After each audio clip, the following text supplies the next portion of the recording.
It is time for Answers Party Line today for your Wednesday, February the 15th, 2017. Answers Party Line is brought to you by Wimmer Opticians of St. Cloud. Also brought to you by Atlas Family Chiropractic of White Park. My name is Brad Melke. Good morning. In studio with me, we have the infamous Mr. Dennis Fuchs, Chasm Radio. Dennis Fuchs, he is from the Soil and Water Conservation District. The administrator, and Rick Berscheid, also with us this morning, District Conservationist with the Natural Resources Conservation Service, NRCS.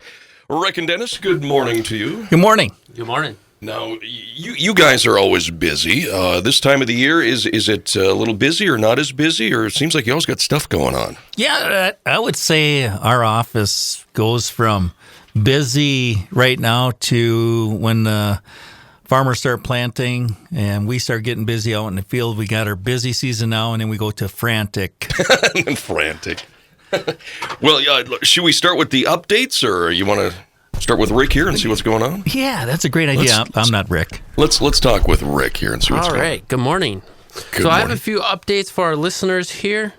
The Minnesota Department of Agriculture just recently, on February 6th, came out with an updated prohibited noxious weeds list. And I'm just going to run through a few of the species that have been added to the list here. So on the eradicate list, they added diffuse knapweed. On the control list, they added common barberry. And on the restricted noxious weeds list, they've added quite a few.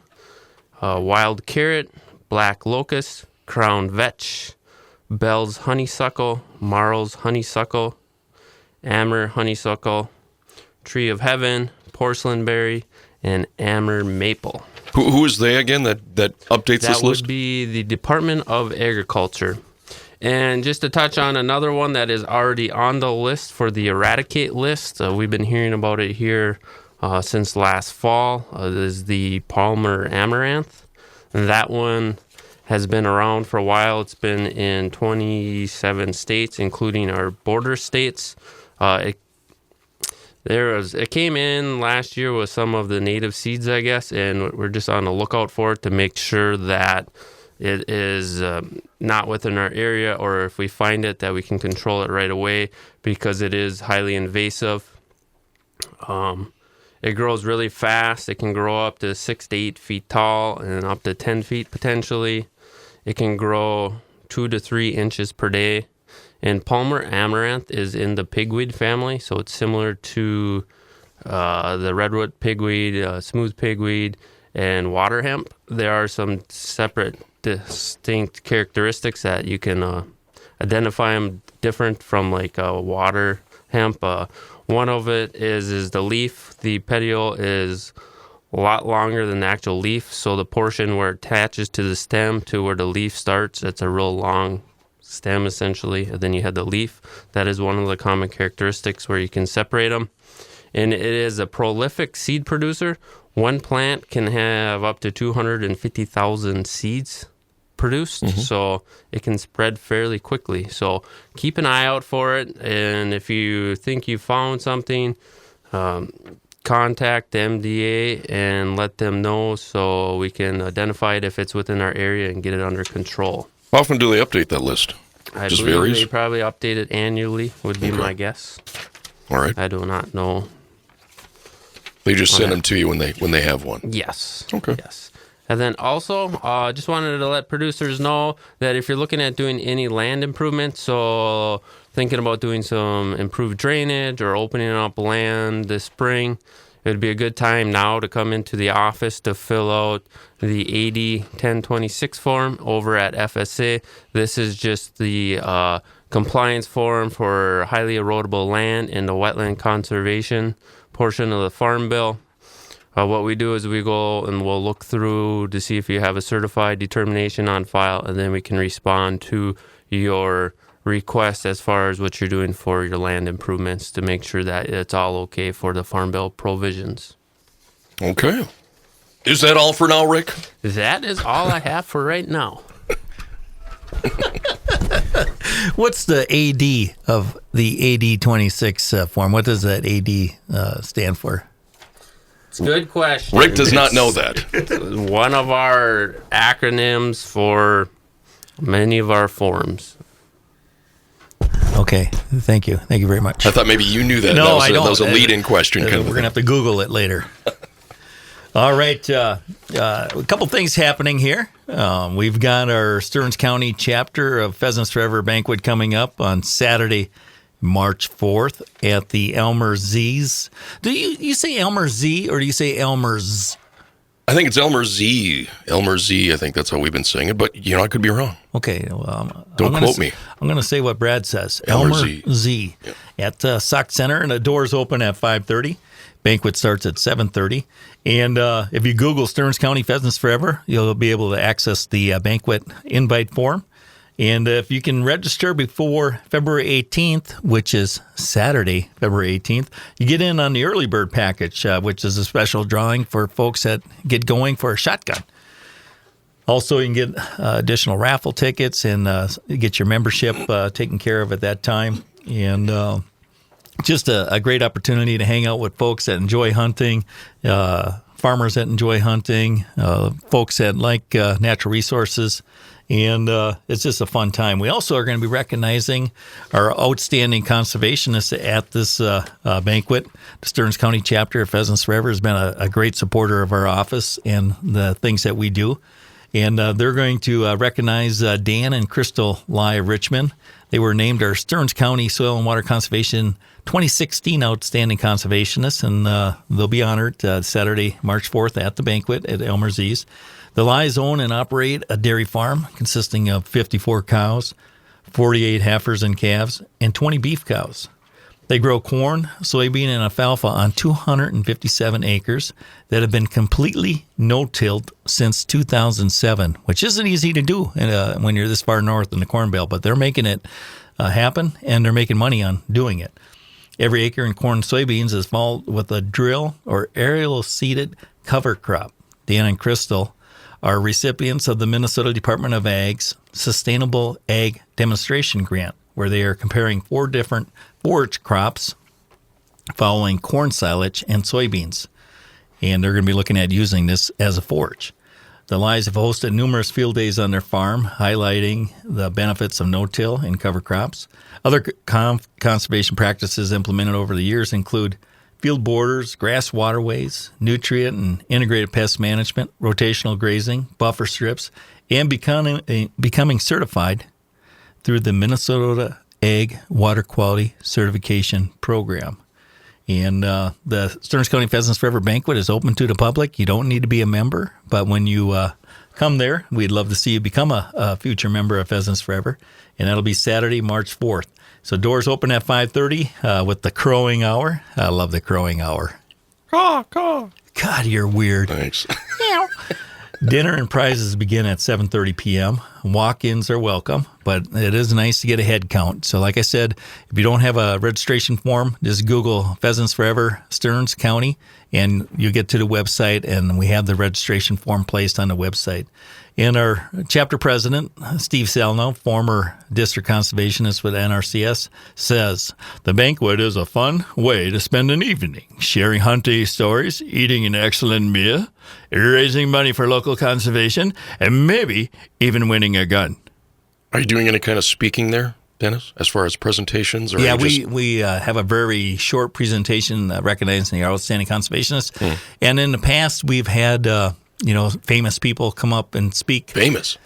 Like, I don't know if it was Bud Grant or Rod Shera or, these types of people. Sure. But we found out that a lot of folks just enjoy sharing stories and we don't need those celebrities. Yeah, we don't need no stinking celebrities. We don't need no stinking celebrities. So we actually dropped some of that. Plus, some of these folks require money to show up. Yep. And we like the folks that volunteer. And then also those funds that we generate can be put toward marginal cropland and putting it into wildlife management areas and educating our youth on how to properly use shotgun and that type of stuff and how to protect our resources. Now, you had said Dan and Crystal were doing no-till since 2007? That's correct. Is there a maximum amount of time they can keep an area of no-till, or is there any? Nope, there's no limit. Like that? As long as you're making profits by reducing your tillage, go for it. And there's a lot of opportunity in central Minnesota for reduced tillage. And it's just great to see somebody out there that's doing it and willing to share that information. And I know Rick, he was going to talk a little bit about the Minnesota Ag Water Quality Certification Program, too. We got some special funds through USDA and... Yeah, so just like what the Lies family farm did, they went through the Ag Certainty Program and became certified. What the Minnesota Ag Water Quality Certification Program is, it's a voluntary opportunity for farmers and ag landowners to take the lead in implementing conservation practices that protect our water. Those who implement and maintain approved farm management practices will be certified and in turn obtain a regulatory certainty for a period of 10 years. So the way it works is you come into our office and you'll work with Mark in our office, who heads up the Ag Certainty Program, and we collect all the information from your crop rotation for your entire operation, and it gets evaluated and ranked and scored. And it's determined if there's any resource concerns or any improvements that need to be made. Then you would need to implement those improvements and become certified. And a lot of producers out there, they're already doing a really good job, and there isn't much that they need to do to actually become certified. They may already be doing everything that they need to do to protect the environment there. So it just would be a matter of going through that process there. And we do have a special funds available for anybody that needs to do any improvements to become certified, or who is already certified and just wants to continue on and make some additional improvements. So, do they have to be within a watershed district or near any rivers and lakes, or is it just anybody? So it started out a few years ago as a pilot program in 5 watersheds, and now it's been expanded statewide. So anybody in the state can sign up for the program. The only catch with using these special funds is you have to go through the survey and to see if what you need to do to become certified. So you either already have to be certified or on your way to become certified to use the special funds that are available. And that is through our RCP, Regional Conservation Program Partnership Fund Pool. It's kind of run similar to our EQIP program, similar rates and everything as well. So if you're looking at becoming certified, I encourage you to contact the office, get a hold of Mark Lefebvre, and set up an appointment where he and you can sit down and go through this assessment here before March 6th, so we can see if you need to do anything to become certified. Rick, I got to take a break here in a few seconds, but just quickly, do you have to be, as far as in that category, within a certain amount of time to get qualified for that? Like, is there a deadline to get qualified, or what you're hoping to? So we sit down, we come up with a plan. It depends on how much items you have to install. So you may become... So it varies on what you need? Yes. Okay. Tell you what, we'll take a break. We'll be back and talk more with Rick and Dennis after we get back from our break. It's 9:30. It's news time. Minnesota News Network, Chasm Radio. Our Answers Party Line continues, visiting with Dennis Fuchs from SWCD, Rick Berscheid from NRCS here on Chasm Radio. And I found out something special during the break. We have singing talent with your crew, or what's the deal with that situation? Yeah, we've got a couple folks in our office, Nate Hilla and Gary Borash, that did a special Christmas report and included some Christmas carols, modified lyrics to conservation practices. And one of the listeners was wondering if we're going to do anything special for Valentine's or Easter. And typically we save those special productions just for the holidays. Oh, sure. And but we did get some good comments on it, and we'll try to keep doing that.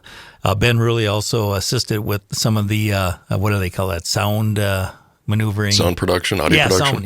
Okay. Thank you. You know what you're talking about. No, I don't. I just fake it. Okay. All right. So we left before the break there, Rick talking about the Minnesota Ag Water Quality Certification Program, and that's eligible for anybody in the state that would like to pursue that, not just Stearns County.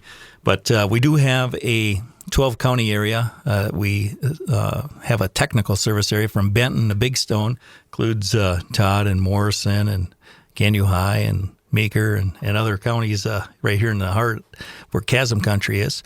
And those folks that get certified not only have access to these special funds through the Environmental Quality Incentive Program, the NRCS program, but they also have an opportunity if they get certified, they get a 12-pack of beer from Third Street Brewery. And also our local Pheasants Forever chapter, if you're in Stearns County, they're also giving you a Pheasants Forever hat because they appreciate the work that you're doing, protect our resources and our water. And everybody knows good water makes great beer.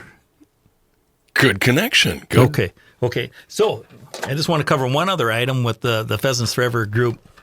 They've got the National Pheasant Fest and Quail Classic going on this weekend. This is down at the Minneapolis Convention Center. So it starts on Friday and ends on Sunday. And this big fest is a celebration of wildlife conservation, upland bird hunting, dog training, wild game cooking, and hundreds of exhibitors. It's the largest upland hunting and conservation event in the world. Yeah, you heard me right. So it starts on Friday at 12 p.m., goes until 8 p.m. Saturday, they open at 9 a.m. and go until 6 p.m. And then on Sunday, 9 a.m. to 4 p.m. And they're going to have folks talking about upland hunting, from firearms to hunting tactics, learning hunting tips and tricks from the experts. They're going to have wild game cooking and special experts to serve up unique recipes to help hunters turn their game meats into delicious meals. They also are going to have the Habitat Help Room, and this is one of the areas where our staff occasionally provide assistance, where we improve acres for wildlife and learn what local, state, and federal programs are available for your property. They also have the Bird Dog Bonanza. I think they're going to be highlighting labs here because I think labs are the best bird dogs out there. And Pollinator Plaza, they're going to talk about what good pollinator habitat is, and experts will share how to establish pollinator plots and habitat on your farm. And then also there's Youth Village for kids, so they can go out and practice shooting. They'll have various games set up for the kids. It's a great place for kids to learn about hunting and practice some skills and show off their abilities. And Brad, yes, I do have 5 complimentary one-day passes.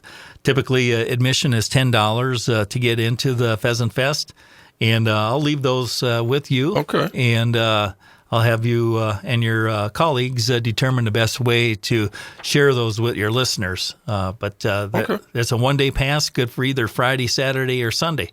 And that's for the Pheasant Fest occurring this weekend at the Minneapolis Convention Center. Ooh, sounds cool. All right, thank you. I heard they were going to be frying up some rabbit burgers at the wild game booth there. That'd be pretty interesting to try. Rabbit burgers? Yeah, wow. Definitely. Rabbit is fantastic. Rabbit burgers. Yeah, they were saying that you take the meat, you grind it up, and it How many makes rabbits really does good burger. How many rabbits does it take to make a quarter-pound patty? Come on, Rick. 2.5. We don't That's know if for I'm sure. cleaning it. That's it. So what makes a good? I mean, are all breeds good rabbit meat or what? I guess we're going to find out if you go to the show. I just thought that was really interesting when I heard that. I want to hear more, Rick. They take the meat, they debone it, and a great way to use it is grind it up and make burgers. What meat can't you make into burgers? I like it. You should have a grill out sometime. God, Rabbit burgers. how? Jeez. Okay, I want to talk about something else. Go ahead, Dennis. All right. We got our Farmers Fair coming up. This is going to be happening again at Elmer Z close enough. in Sauk Center. This is going to be Tuesday, March 14th. It's going to be from 8 to 4 p.m. And it's our first annual. And we're hoping we get a lot of farmers there. We're hoping to get a couple hundred folks at the fair. And we're working with the Sauk River Watershed District and the Environmental Services Department to provide a fun activity or fun place to learn. And it's kind of set up like a fair atmosphere. And at the grandstand, we've got lots of different presentations going on. You can attend as many or as few presentations as you desire. It's not like you got to show up and be there all day. So if you want to miss a presentation, no worries. You can meet up with the presenter before or after and talk to him somewhere at the fair.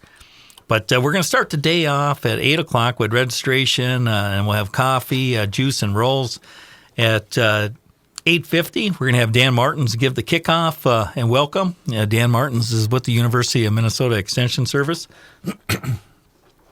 At 9 o'clock, we're going to have Minnesota Buffer Law and Soil Loss Ordinance discussion. And we're bringing in the expert, Tom Guile, from the Board of Water and Soil Resources. He is the lead Minnesota Buffer Coordinator for the state. And then we're also going to bring in Bill Huber. He's with the Minnesota Department of Natural Resources, the DNR, and he's going to talk a little bit about their role and what they did with the buffer map. At 10 o'clock, we're going to take a break, and we can visit with the vendors. We'll have quite a few vendors there to share their information with you.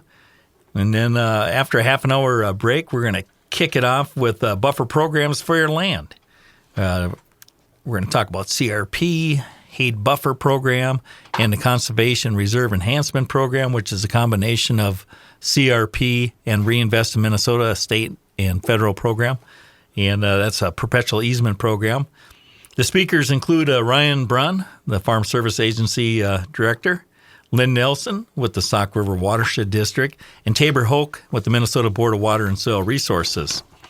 And then we just talked about this, the Minnesota Ag Water Quality Certification Program. We're going to start that at 11:30. Mark Lefebvre, our coordinator in the office for the program, is going to be joined on stage with John Magus, a local farmer that has been certified, and they're going to share what the program's about, and John's going to talk about what he had to modify on his farm to get certified. And then we're going to take a nice break for lunch, and that is going to be provided if you RSVP, and I'll cover that in a second here.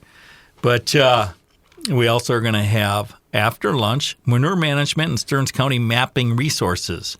The county has been working on a whole new mapping resource, and they'd like to share that with farmers. And they're going to have Amber from the Stearns County Environmental Services Department talk about that.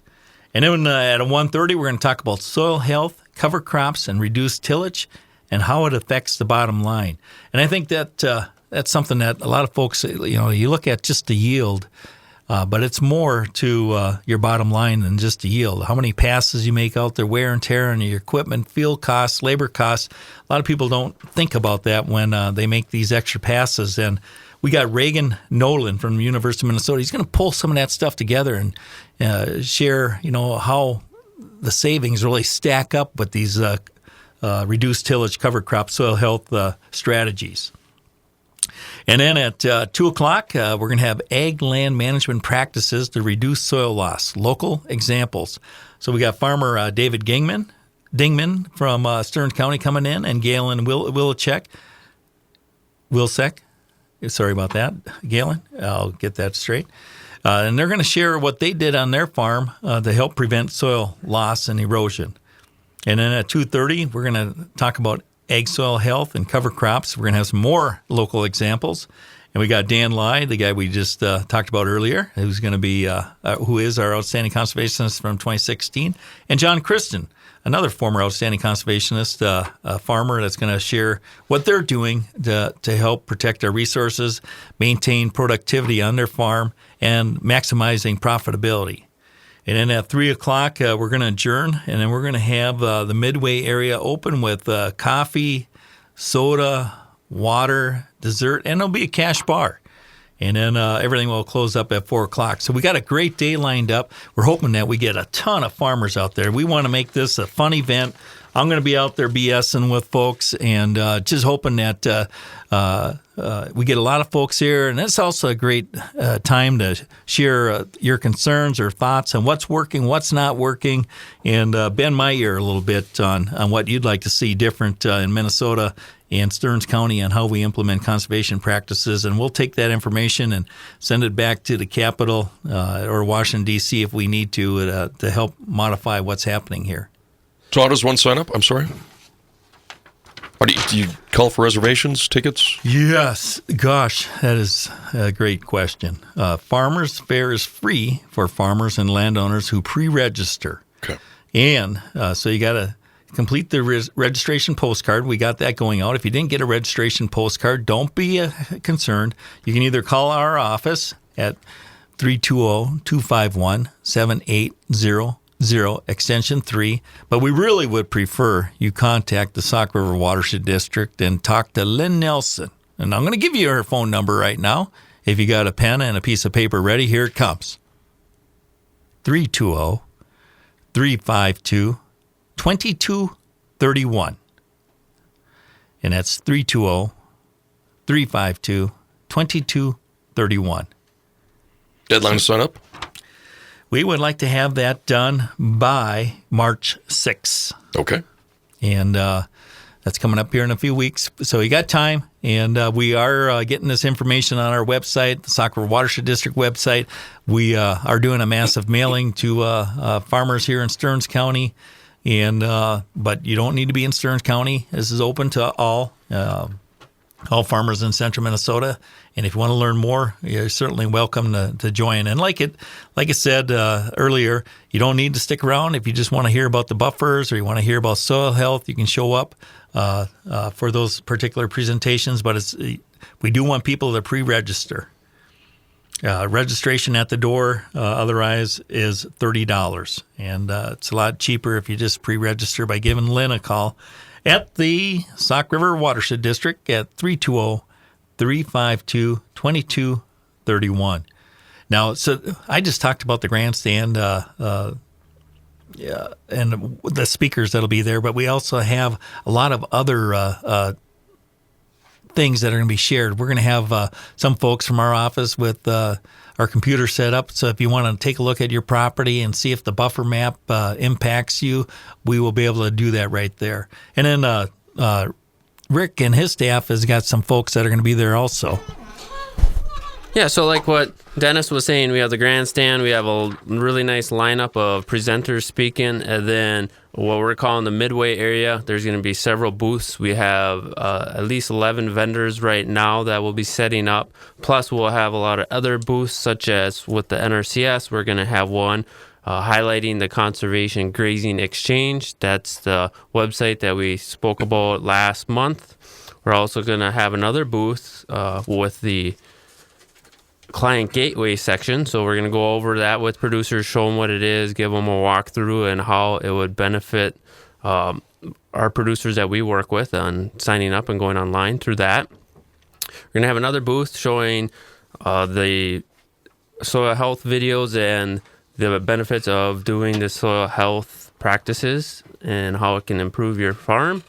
There's going to be other reduced tillage equipment dealers there.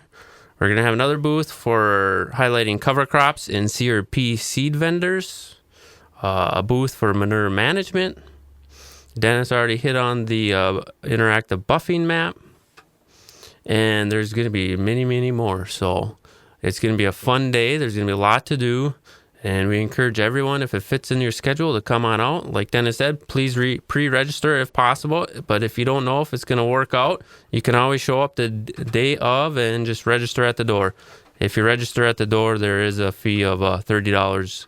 But if you do pre-register, it'll help us just coordinate how many lunches we're going to need to have and how many chairs to set up. We want to make sure everyone has a place to sit and enjoy the day. This is a major event. Wow.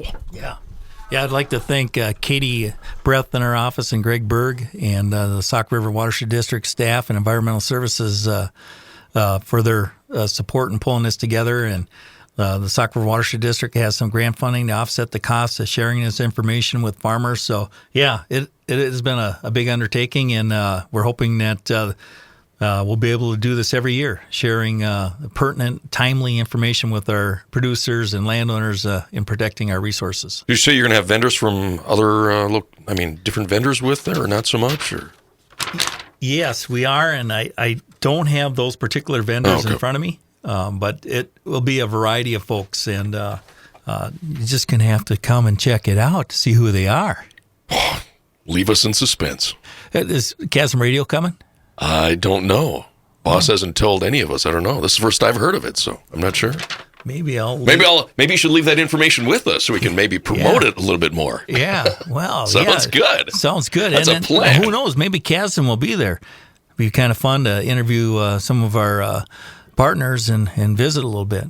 Talk to Joe. Joe's the next person here to talk to. Okay. I'll mention it to Randy. Sounds good. And if you pre-register by March 6th, it is free, and we'll be providing lunch. It's going to be well, we'll just keep you in suspense on that as well. Man, you guys are so mysterious. Check it out. That's March 14th. Yep, March 14th. All right. It'll be an all-day deal at Elmer Z and Sauk Center, and get registered today by calling the Sauk River Watershed District at 320-352-2231. Now, one of the main topics that we're covering this year is buffers. We're going to have the buffer guy from the Board of Water and Soil Resources, the coordinator, come in and talk. And I just want to let everybody know that we've gone through and evaluated all the parcels, over 11,000 parcels in Stearns County, that we're required to do some type of buffering. If you're on a ditch, it's 16 and a half feet. If it's public waters like a stream, perennial intermittent stream that's on the map, it was 50 feet on both sides. So it's not 25 feet it's 50 feet on both sides. But we are going to be sending out letters to folks that look like they may have a problem in meeting the buffer requirement. So that letter will be coming out to those folks later this month.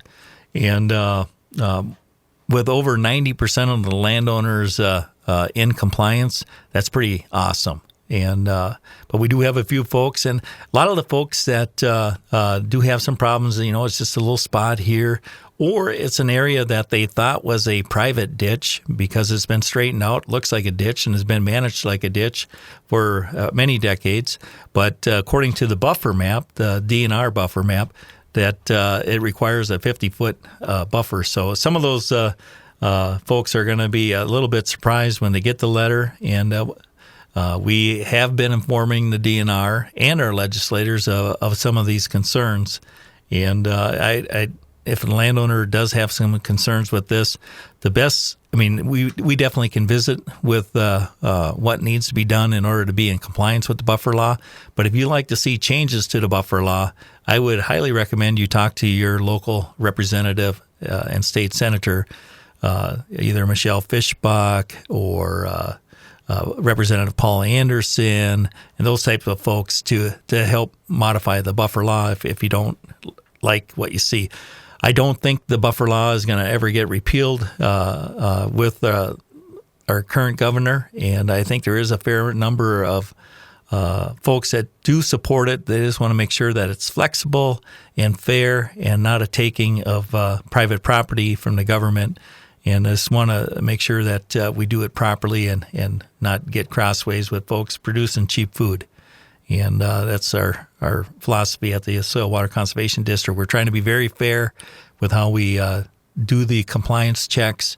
And, I'm a farm kid myself and recognize the value of what you guys are doing out there for us in Stearns County, Minnesota, U.S., and the world for feeding us. So we will work with you through this process.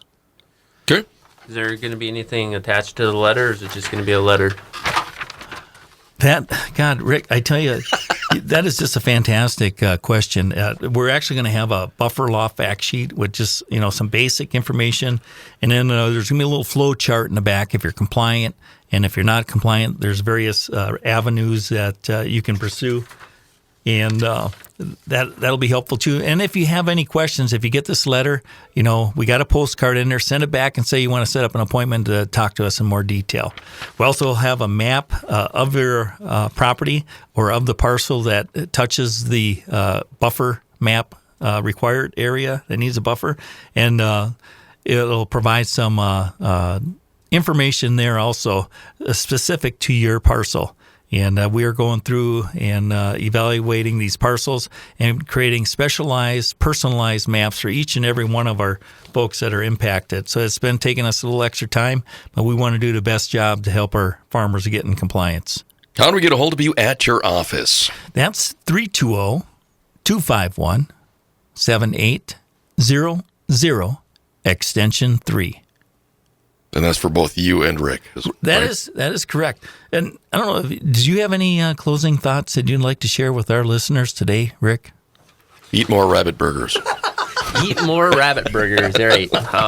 Just want to let everyone know that if you have any questions or concerns, just stop by our office or give us a call. We're here to help. And if you're looking at doing any projects here in the future, we like to start that planning process as early as possible so we have enough time to get everything prepared in time for any upcoming deadlines for signups for next year. Wonderful. Rick Berscheid, Dennis Fuchs, Chasm Radio here on Answers Party Line. We're just a few seconds away from 10. News is coming up next.